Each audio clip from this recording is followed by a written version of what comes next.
Alright, so hello, guys. Well, today I'm going to talk about AB 2047. So, Firearm 3D printing blocking technology is known as the Firearm Printing Prevention Act, is the name of this bill.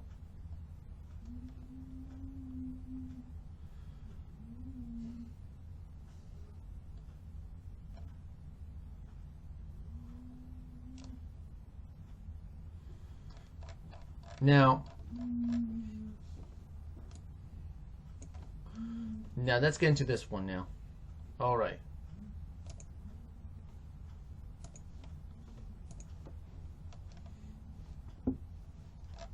Here, we can stop California's 3D printer surveillance scheme.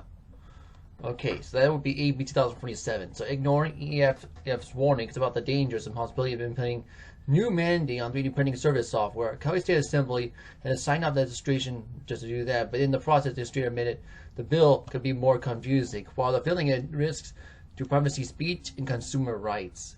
We must renew our call on legislators to drop this bill and heads to the state senate. Protects the tools that creators the state.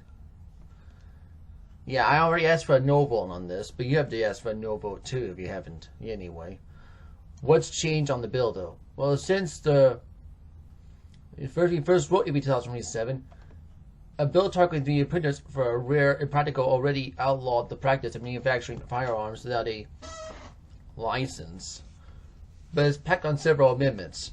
We are welcome changes, but most have only highlighted the technological uncertainty of the scheme.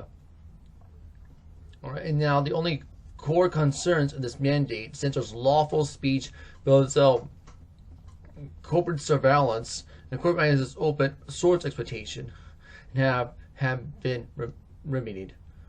Removes criminalization for resale.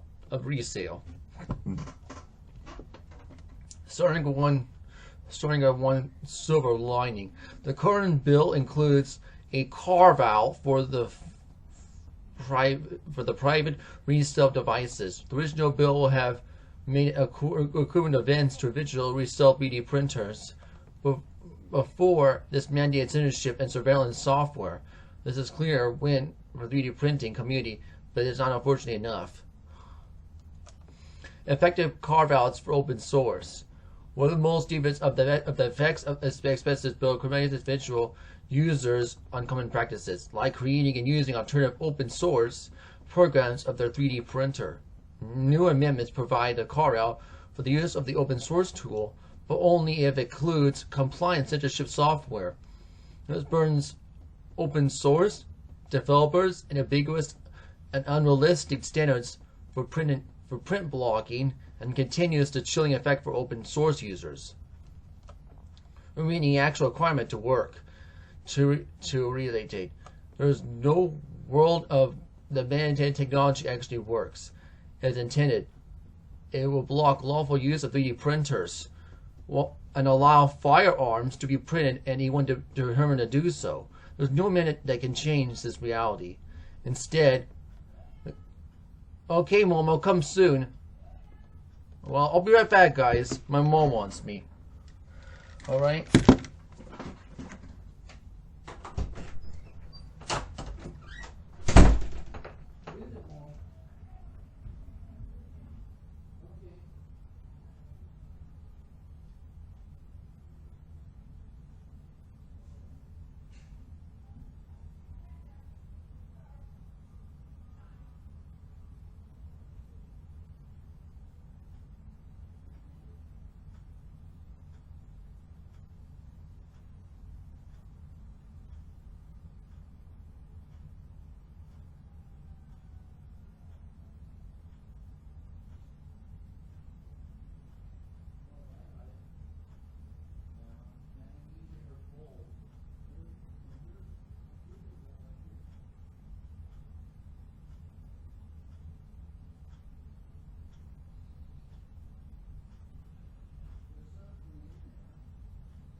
Alright, I'm back, guys.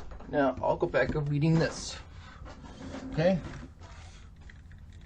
So, instead, the current build simply drops the purpose of the mismanaging expected to work. The performance standard of the algorithms changed to effectively preventing technically skilled users from evading the algorithm to simply reduce the likelihood for SIBO circumvention attempts. The bill still requires all prints to be surveilled. But instead of testing efficiency against the skilled user, it displays a whack-a-mole, literally infinite, number of circumvents of any user can employ. Further, the bill now leaves to an unclear process relying on non-governmental third parties, and divine theories now relies on manufacturers and resellers to self-police. Now Hollywood gets a cut. The bill includes not yet another carve-out commercial users. This time is for intermediate industry, which consisted of 3D printers for props and costumes. That's fine. That's fine for big studios, but used out indie filmmakers, cosplayers, and many other small creators. This is simply a defensive edit to limit corporate opposition. There isn't a clear division of the printing between consumer and commercial tools. These are general purposes tools which might make a prop department of the biggest studio in order to get ready for Comic-Con.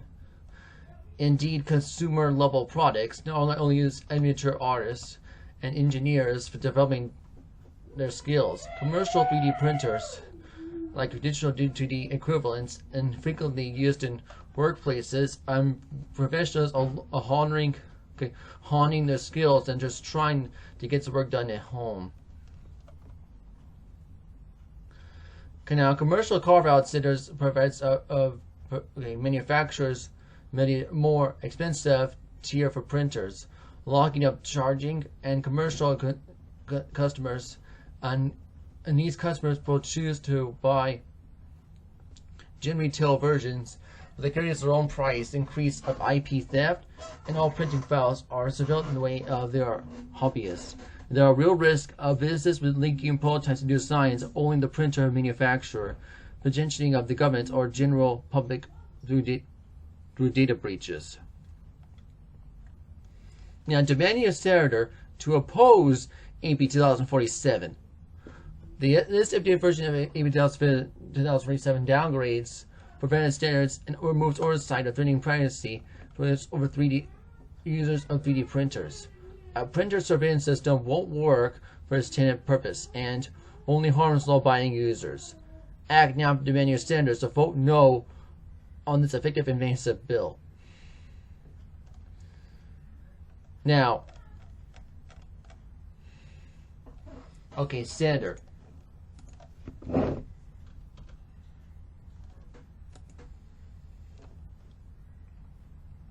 Alright, so Susan Rubio is my state senator.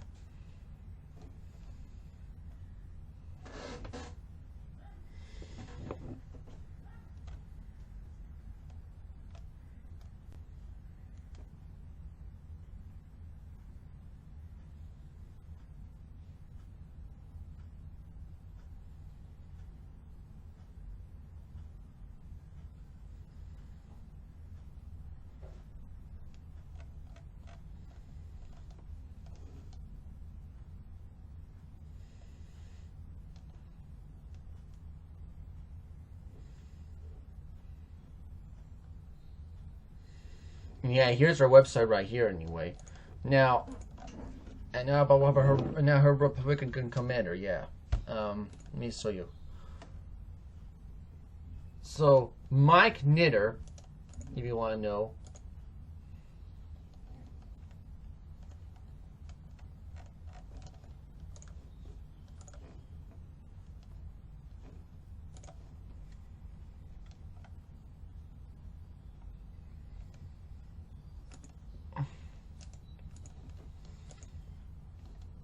So Mike Knitter is Susan Rubio's Republican competitor.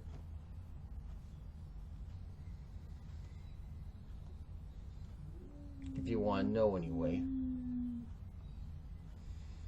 Yeah, if he wins out, I'll have to talk to him. But if not, I'll have to keep talking, and then I'll have to stick with Susan Rubio. But that's why.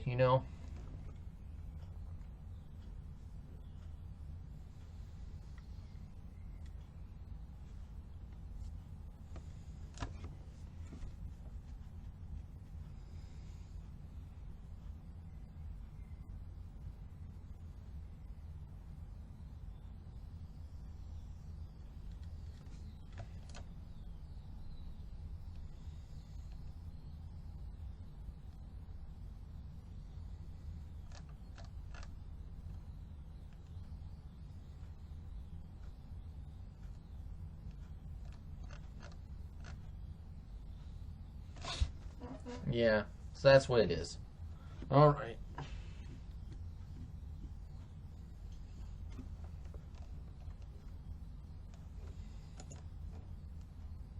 And yeah, Susan Rubio is a Democrat, and Mike Neal is a Republican. So.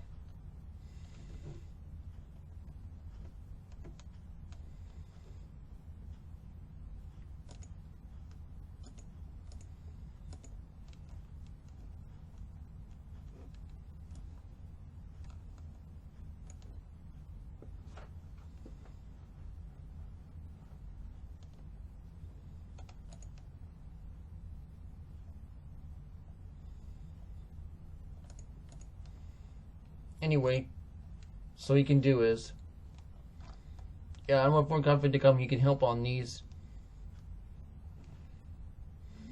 He can help Carl DeMaio with these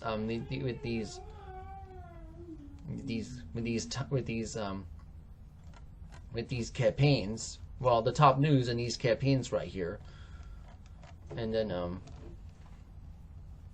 yeah, and yes. The kids act fast to the fight is over. Yeah. So if you want to, tell your representatives in Congress to reject these bad bills right here. Yeah, that's all you can do on these baronthebills.com. Good place to go to stop these age vacation bills are right here anyway. And you can watch my How to Go to Heaven video on Rumble and BitChute anyways. And yeah, NetChoice is a pretty good website to go to.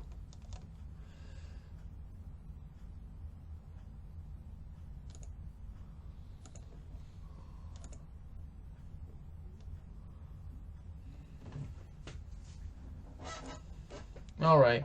Well, I have to go right now, but this is something I have to talk about anyway.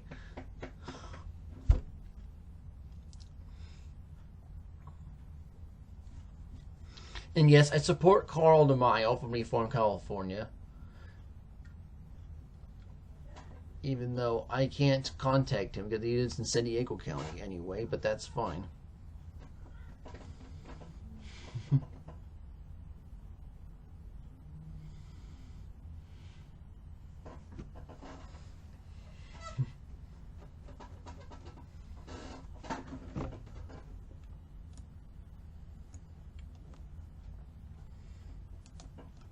Well, if you want me to talk about other propositions, like Prop 41 or Prop 42 or Prop 3, and then talk about no on logo tax hike measures, or you want me to talk about Prop 43, just stopping tax hikes.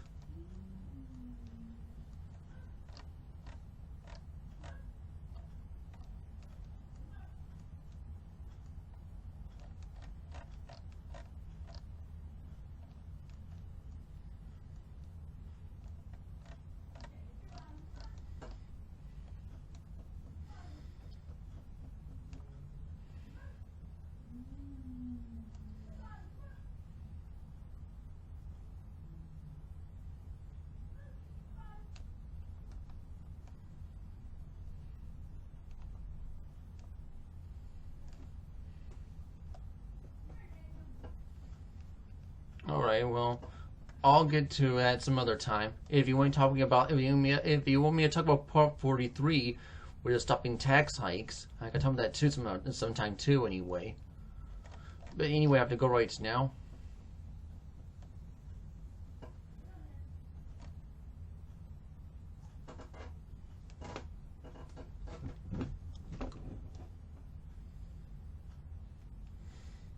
Yeah, the part of part 43 as well as saving Prop 13, and I'll talk about that in a different video, anyways. Yeah. Yeah.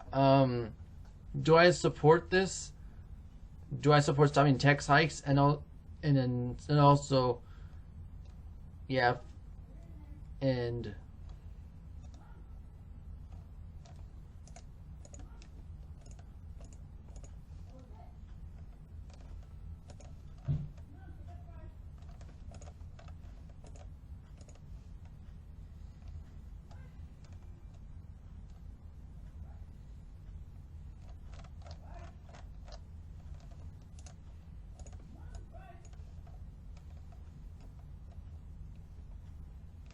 right here.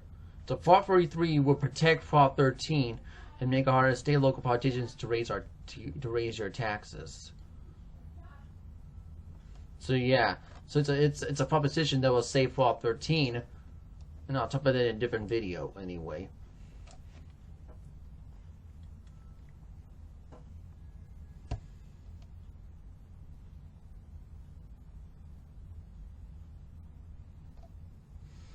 We get that to go right now, but thank you for watching this video. I hope you enjoyed it. So goodbye. Adios, and Zaijian.